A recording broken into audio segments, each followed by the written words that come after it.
Fala, meus queridos, professor Guilherme Guzmão na área, esse cara sou eu. Vamos hoje dar início a uma série de exercícios de história de Niterói, tudo bem? Então, se esse conteúdo te agrada, já deixa o seu like aí, deixa no comentário o que você achou da aula, ao término da aula, obviamente, né? Porque não tem como você saber o que achou da aula no início da aula.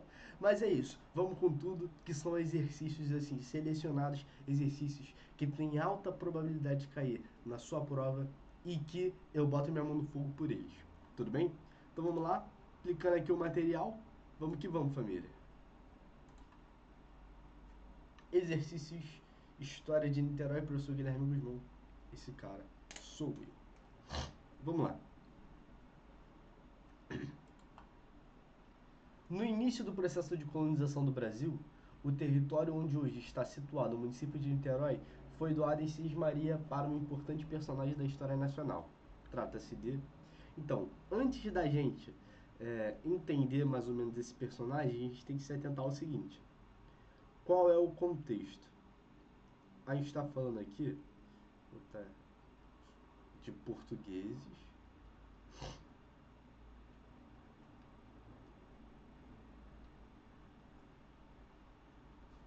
contra franceses.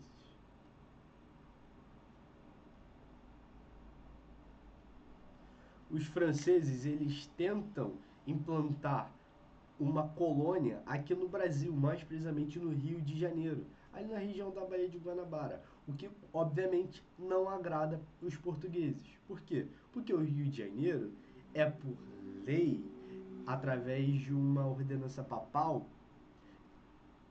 pertence a Portugal, tudo bem? Então aquela ideia do homem casado, ele pode estar trabalhando o dia todo, ele pode estar até distante da sua esposa, mas ele não gostaria que um cara chegasse lá e desse papo na esposa dele.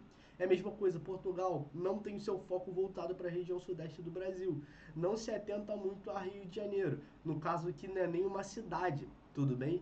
Não é nem o foco de Portugal. Nesse momento da história do Brasil, a nossa atenção, a atenção de Portugal é voltada para o Nordeste. Então, o que, que acontece? O Sudeste, a parte sul do Brasil, que na verdade não é nem o que a gente conhece hoje, é mais ou menos isso daqui, ó.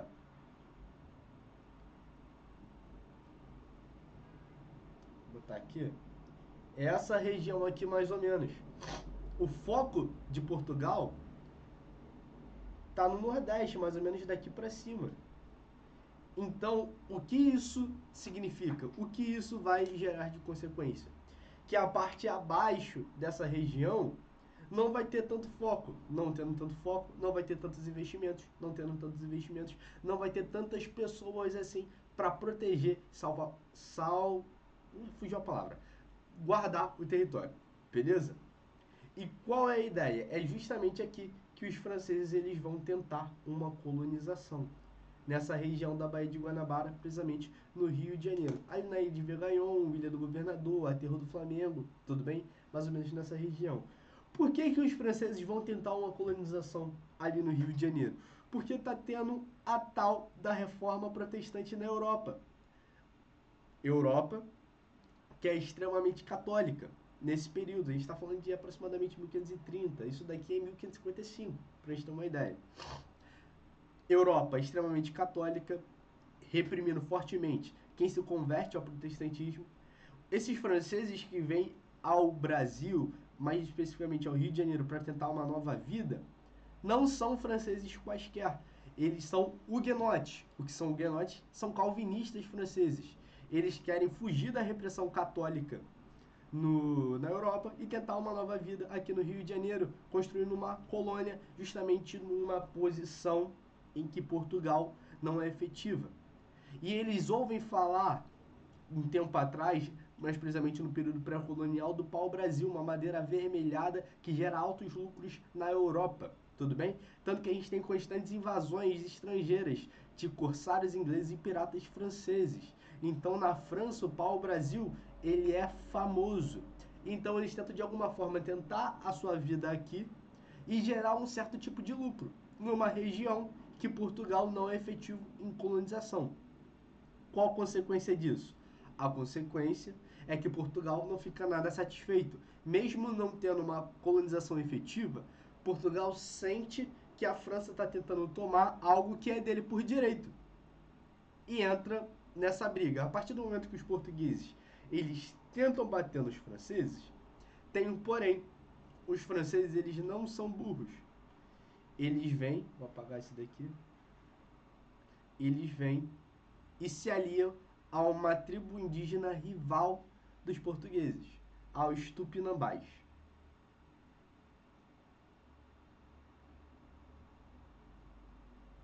Os Tupinambás, eles fazem parte da Confederação dos Tamoios, tudo bem?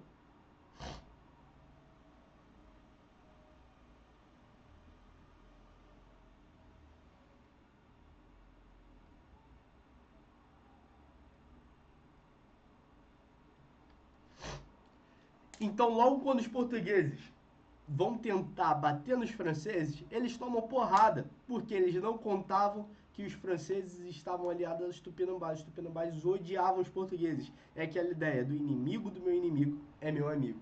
Então eles partem para cima dos portugueses e os portugueses acabam levando porrada. Mas eles não são burros. Eles pensam assim, se os franceses se aliaram aos Tupinambás, eu vou me aliar a uma tribo indígena que é rival dos Tupinambás. Os portugueses eles vêm e se aliam aos Temiminós.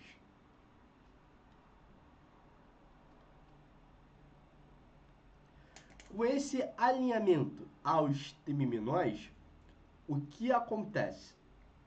Os portugueses eles conseguem bater e vencer os franceses. Só que os Temiminós eles são liderados nessa batalha por Araribóia. Araribóia.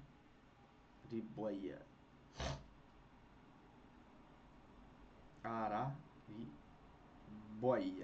Tudo bem? O nome desse conflito todo aqui é França Antártica. Eu vou deixar aqui em cima. É a França Antártica.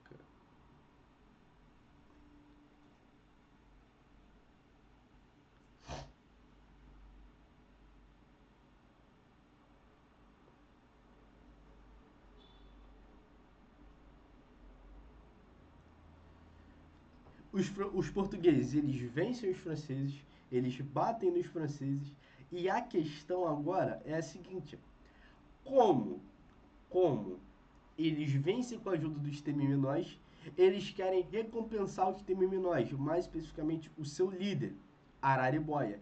E como é que eles vão presentear Araribóia? Eles presenteiam com uma sesmaria. O que é sesmaria, Gusmão? Sesmaria é um grande lote de terra, um grande pedaço de terra. Então Araribóia ele vem e recebe uma sesmaria.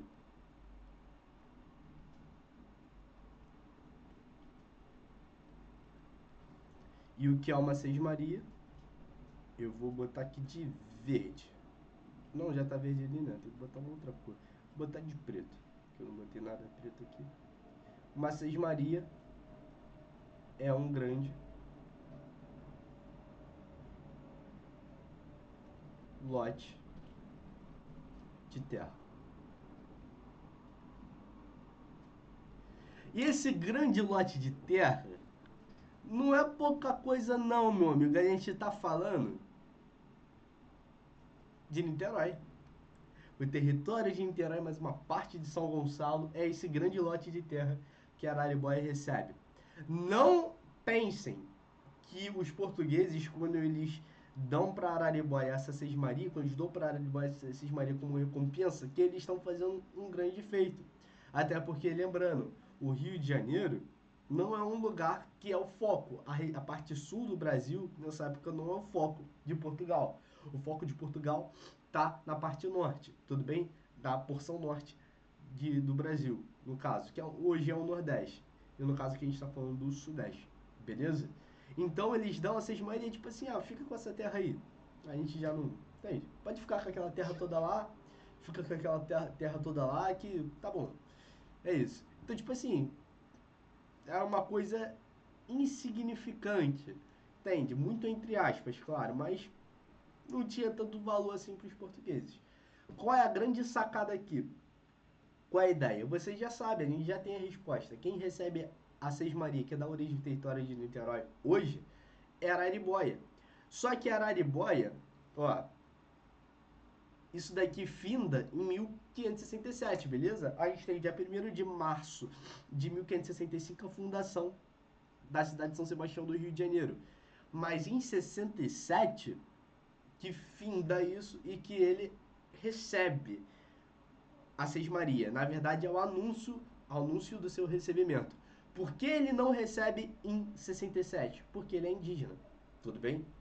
E Portugal, um país, um estado, na verdade, extremamente católico, não poderia doar uma Sesmaria para quem não pertencesse à mesma fé.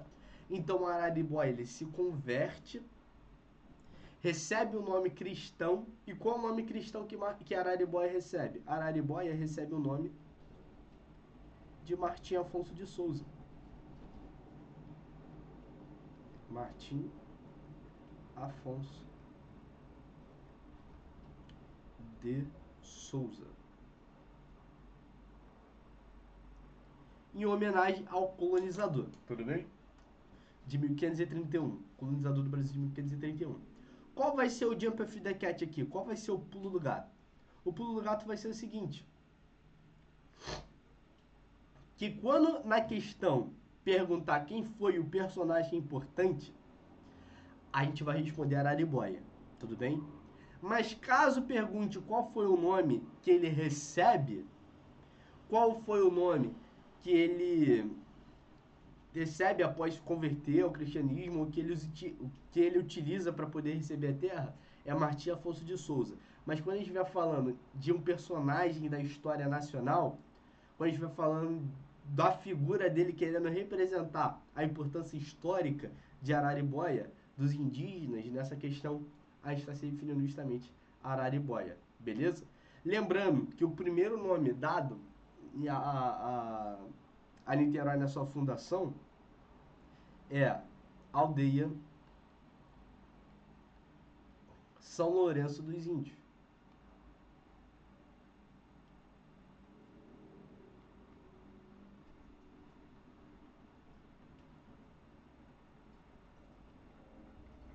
Aqui a gente está falando de 1573.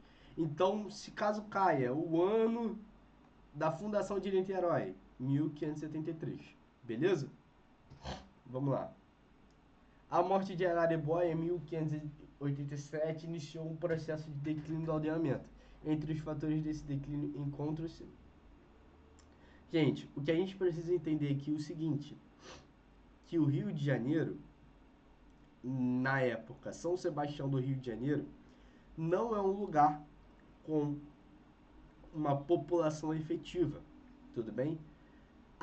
Fundou a cidade, claro, que melhora algumas coisas, que aparecem alguns comércios, algumas coisas assim, bem pequenas, mas nada relevante na colônia. Qual é a ideia? Que se a cidade é assim, imagina a aldeia perto da cidade. Então, o que sustenta Niterói, até aqui, a aldeia São Lourenço dos Índios, até então a aldeia São Lourenço dos Índios, é a figura do chefe, é Araribóia. É o cara que é o dono. É pensar numa empresa, entende? A empresa é uma com o dono e a outra sem o dono. Então, quando a Araribóia morre, não tem aquele cara que tem a paixão pela terra. Não tem aquele cara que é o responsável, o que tem apego à terra, que quer fazer crescer. Tudo bem? Isso faz com que decaia a produção de uma aldeia, que já não é grande, que já não é boa. Porque se a cidade, se a povoação maior, ela já não é tão efetiva, imagina a aldeia que é do lado da cidade. Lembrando que, quando a gente fala de distância, você fala assim, mas Niterói é pertinho, irmão, nessa época não tem ponte Rio e Niterói não, tá? A ponte Rio e Niterói, ela é de 1974. A gente está falando de um território que é mais ou menos assim, ó.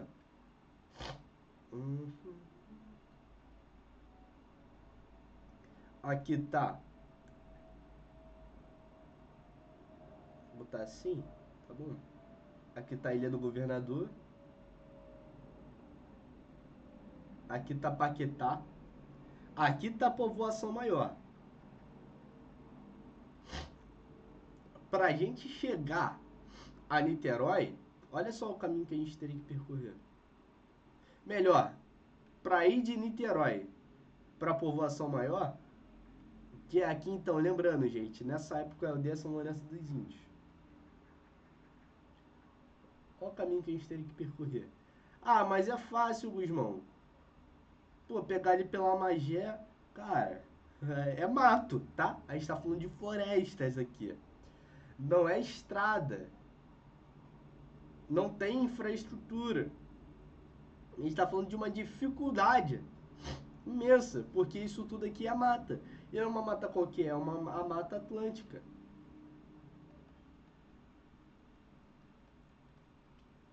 A Mata Atlântica, ela é densa,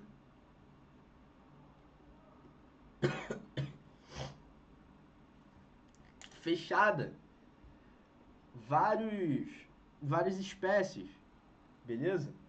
Então, o que faz com que a aldeia São Lourenço dos Índios entre em declínio é justamente a distância da povoação maior, Rio de Janeiro, e não oferecer condições para sua expansão. Porque é muito mais difícil. Se a cidade já não é aquelas coisas, imagina a aldeia da cidade. Tudo bem? Então aqui o nosso gabarito é letra A. Após o longo período em que a aldeia de São Lourenço permaneceu estagnada e pouco povoada, um importante evento da história brasileira promoveu o florescimento econômico da região da Guanabara e, consequentemente, do território niteroiense. Trata-se... Cara, qual é a ideia aqui? A ideia é o seguinte. 1808, chega a família real no Brasil. Já estou dando gabarito. Gabarito aqui é letra B. Tudo bem? Descoberta do ouro no Vale Paraíba. Não. Da chegada da corte de Dom João VI em 1808. Sim. Da independência do Brasil em 1822. Não. Influencia em outras coisas na história de Niterói. Da proclamação da República em 1889. Não mesmo. Nosso gabarito aqui é a letra B. Mas por que isso? A gente tem que pensar no contexto, tudo bem? A gente tem DJ. DJ, para quem não sabe, é o Dom João VI. A gente tem DJ que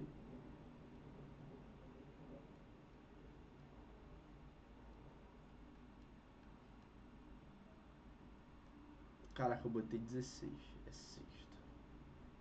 A gente tem o DJ, que é Dom João VI, que ele tá trancado, filho, por conta de Napoleão. Napoleão tá fazendo uma bagunça na Europa, tá tomando tudo. E ameaça o DJ, tudo bem? Porque Portugal tava querendo comercializar ali com a Inglaterra. Na verdade, a Inglaterra bota uma pressão em Portugal. Inglaterra bota uma pressão em Portugal porque Portugal tava pianinho. A Inglaterra chega assim pro DJ e fala: DJ, se você não comercializar comigo por conta de Napoleão, eu vou te atacar. Aí o DJ fica naquela, porque pô, se ele comercializar com a Inglaterra, Napoleão tá boladão com a Inglaterra. Napoleão tá cheio de ódio da Inglaterra. Se ele comercializa com a Inglaterra, Napoleão mete a porrada no DJ. E se o DJ não comercializa com a Inglaterra mete a porrada no DJ também. Aí chega os ingleses, fala assim, olha só, DJ, você vai pro Brasil, escoltado pela nossa marinha, e a gente vai cuidar do teu território aqui em Portugal, para não deixar que Napoleão faça bagunça, tudo bem? E nem ataque a sua família. Então toda a família real, ela vem ao Brasil para se proteger de Napoleão, tudo bem? Só que o que muda aqui é que DJ, ele é rei. Por DJ ser rei, ele não tem uma louça para lavar, ele não tem uma casa para arrumar, ele muito menos lava a calçada, ele muito menos toma banho sozinho, tudo bem? Então Napoleão, o que DJ faz? DJ gosta de conhecer praias, DJ gosta de se aventurar pelo Rio de Janeiro. Ele vai lá em 1817, DJ descobre Praia Grande. A Praia Grande.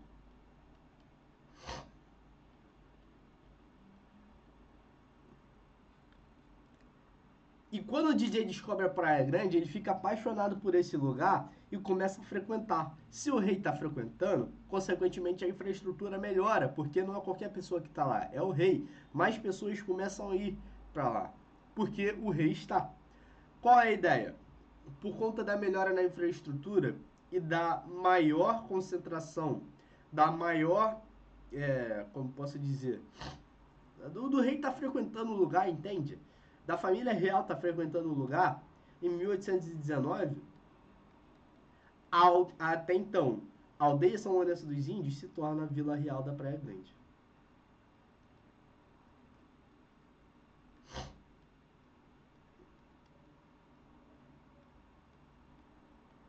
É elevada à categoria de vila. Antes era uma aldeia, agora é uma vila. Tudo bem?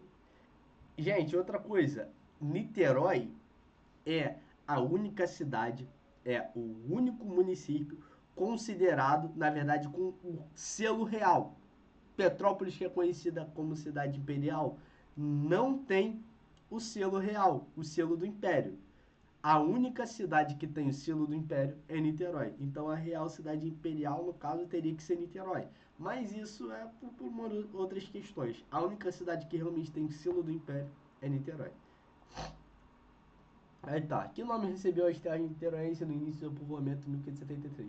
A gente já falou disso. A aldeia São Lourenço dos Índios. Você não pode errar isso. Isso tem que estar no fundo do teu coração.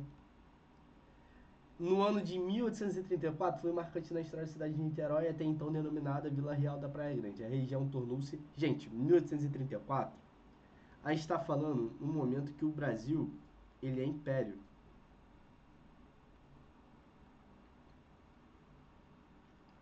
Brasil sendo império, a sede do império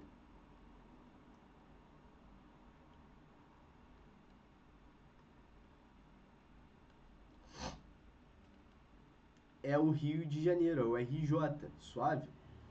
Pelo Rio de Janeiro ser sede do império, ah, porque tá vermelho e verde, Guzmão? Tô no clima natalino, entende? Pelo Rio de Janeiro ser sede do Império, o Rio de Janeiro não pode ser capital. Ele tem que ser neutro. Precisa ser neutro.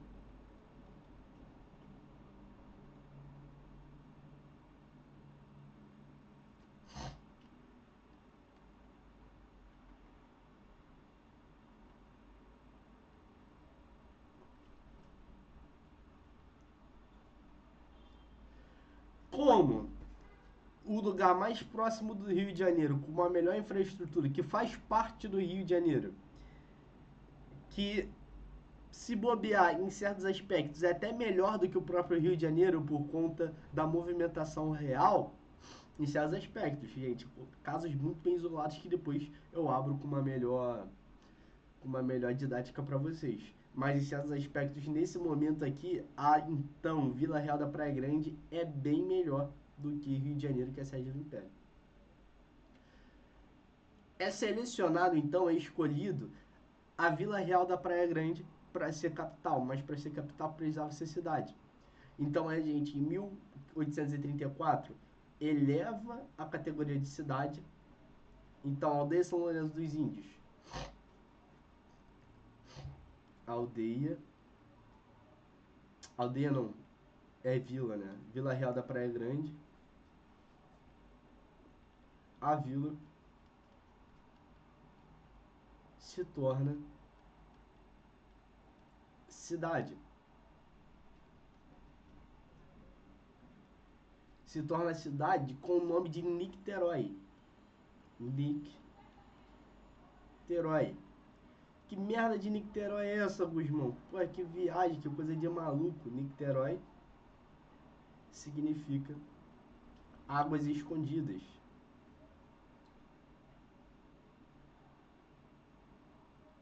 Em que idioma? Escondidas.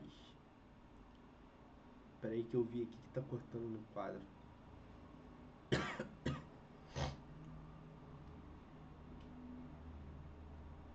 Águas escondidas em Tupi-Guarani. Beleza?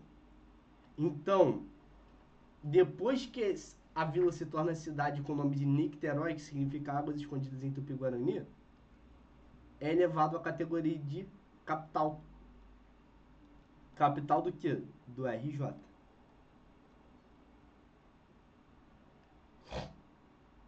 Capital da província do Rio de Janeiro. Letra C.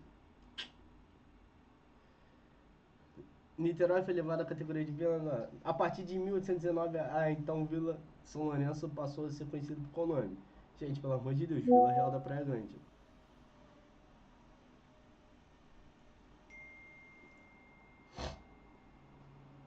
No fim do século XIX, a inclusão da Armada, em 1893, destruiu vários prédios da zona urbana e das litorantes, paralisou as atividades produtivas da cidade, o que ocasionou transferência da capital do Rio de Janeiro de Niterói para, olha só, o que acontece? Aí a gente tem Floriano Peixoto, ele assume, ele era vice de Deodoro da Fonseca, ele era vice de Deodoro da Fonseca. Deodoro da Fonseca, ele faz uma borrada e ele renuncia, quem assume é Floriano Peixoto.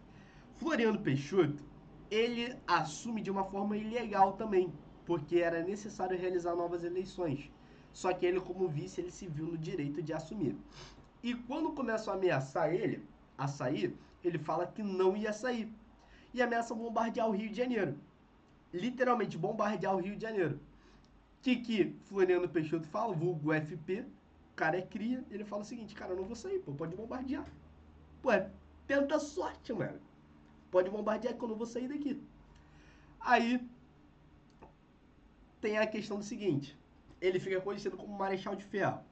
Só que ele também não é burro, porque o Rio de Janeiro é sede, na verdade já não é mais sede do Império, a gente está falando aqui de uma república, é a capital da república. Niterói é a capital do Rio de Janeiro nessa época, beleza? Rio de Janeiro, capital da república. A gente está falando de um nível ali do mar muito fácil de ser bombardeado pela Marinha do Brasil. Então, o que ele pensa? Cara, eu vou transferir para um outro lugar, a sede da capital, para a gente ficar protegido até a poeira baixar. A LERJ, ela determina a transferência para Teresópolis. Só que Floriano Peixoto, vulgo Marechal de Ferro, o FP, ele fica maluco, Teresópolis o quê, pô? Vamos para Petrópolis. Então, a transferência para Petrópolis. Floriano Peixoto, a LERJ, perdão, determina a transferência para Teresópolis e Floriano Peixoto ele transfere para Petrópolis. A determinação da LERJ é Teresópolis, Floriano Peixoto transfere para Petrópolis. Tudo bem? E é isso. Vamos lá. Em Niterói passou a ser capital da província do Rio de Janeiro. A gente viu que é 1834. 1834. Então, essa daqui morreria. E essa daqui morreria também. Porém, então, com a Revolta da Armada. Revolta da Armada a gente já sabe que é 1893. As duas estão com 1893. Foi transferido para Petrópolis, onde permaneceu até o ano de 1903. 1903, Niterói volta a ser capital do Rio de Janeiro, beleza? 1903, na verdade é 1903 e 1904, porque 1903 ainda pertence a Petrópolis, tudo bem? Só que já é oficializado, já tem uma lei, já é oficial que Niterói vai voltar a ser capital. Só que só assume como capital em 1904, só que é determinado em 1903. Se cair na tua questão, quando que Niterói volta a ser capital, pela bibliografia do edital, seria em 1903, tudo bem? Mas assume em 1904. 1903. Então aqui a gente descartaria. Tanto que 1903 é o ano que a gente compra o Acre da Bolívia, que o Brasil compra o Acre da Bolívia. E o nome do tratado é Tratado de Petrópolis, porque foi assinado Petrópolis, que era a capital do Rio de Janeiro. Em 1974, Niterói, mais uma vez, deixa de ser capital oficialmente. depois da extinção do estado do Guanabara. Nosso gabarito aqui é C. Havia um estado do Guanabara, ele é extinto e anexado ao Rio de Janeiro. Após essa anexação, Niterói recebe, Niterói no caso deixa de ser capital e a capital passa a ser o próprio Rio de Janeiro, o município do Rio de Janeiro. Beleza, família?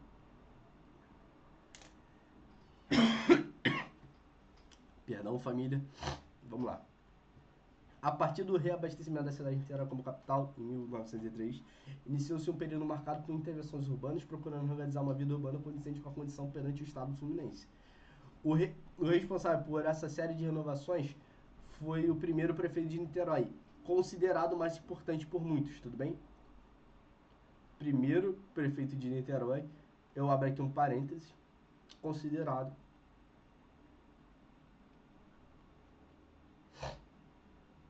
o melhor por muitos. Estamos falando do Paulo Pereira Alves, tudo bem? Então esse nome é um dos nomes que você não pode perder no teu coração. Paulo Pereira Alves é o primeiro prefeito de Niterói e considerado o melhor prefeito, o mais importante da história, tudo bem? Para finalizar, aqui é uma questãozinha falando sobre a ponte Rio-Niterói, tudo bem? No final da década de 60, inicia-se a construção da ponte Rio-Niterói, a qual recebeu o nome de... Gente, o nome da ponte Rio-Niterói é Ponte Presidente Costa e Silva, em homenagem ao presidente da época do regime militar, tudo bem? Então, a ponte ela foi construída durante o governo de Costa e Silva. Então, vou botar aqui, Presidente Costa e Silva. E a ponte foi construída em homenagem a esse recebe o nome, na verdade, em homenagem ao presidente da época, no regime militar. Então, descartaria aqui a B, descartaria a C, descartaria a E. A gente ficaria somente entre a A e a D. A A e a D, a única coisa que diferencia é a data. 1974 e aqui em 1975. Vamos lá. Com a fusão dos estados da Guanabara e Rio de Janeiro, efetivada pela Lei Complementar número 20D. Gente, isso daqui é importante. Oficializa em 75. Só que a lei, ela é de 74. É aquela ideia, é a mesma ideia do presidente, tudo bem? Ela é... O presidente, ele é eleito em 2022, mas ele assume em 2023. Então, a lei, ela é de 1974. Nosso gabarito seria aqui, letra A. E perde a condição de capital, deixa de ser capital. Até então era a capital do Rio de Janeiro. E aqui, Pendotiba. Beleza? Então, vamos que vamos. Família, essa foi a nossa aula de hoje. Espero que vocês tenham gostado.